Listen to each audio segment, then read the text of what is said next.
kasamaan mo.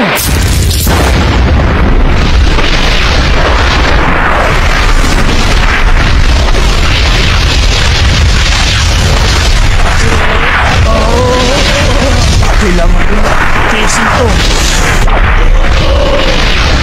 Kailangan kong manalo.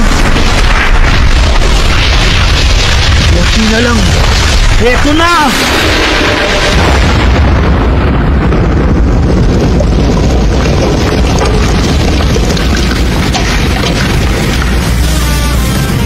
Ngayon, hanggang dyan na lang ang kasamaan mo. Pagbayaran mo ang lahat ng ginawa mo sa mga kasamahan ko, Pariston. Paano yun? Natalo niya si Pariston.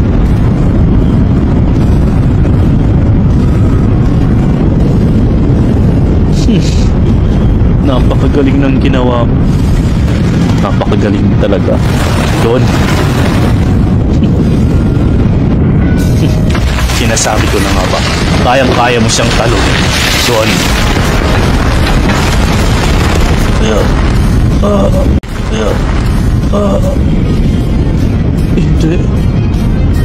Hindi. Hindi pwede. Matalo ako ng isang batang tulad nito.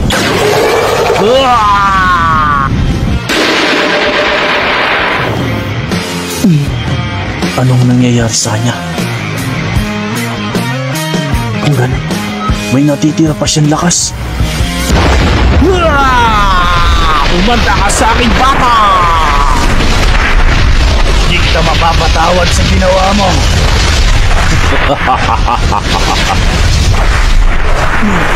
Hinigit niya ang aura na pinakawalan niya kanina. Ano balak niyang gawin? Ngayon, sisiguraduhin ko magiging katapusan mo. Hindi maganda ito.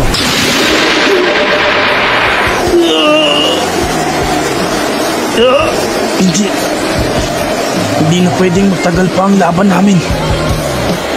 Malapit ng limitasyon ko.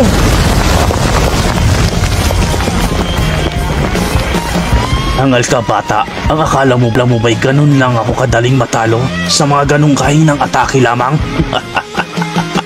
Nagkakamali ka. At sa kabilang banda naman, si Killua at si Zeno ay napatulala na nga lang dito dahil nga nagulat sila na hindi pa pala tapos ang laban nila.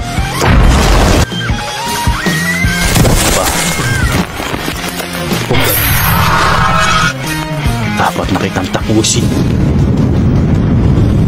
Umanda ka. Buhos mo na lahat. Ang lahat na makakaya mo. Dahil sa uling tira ko rin, asigurado na magiging katapusan mo, bata.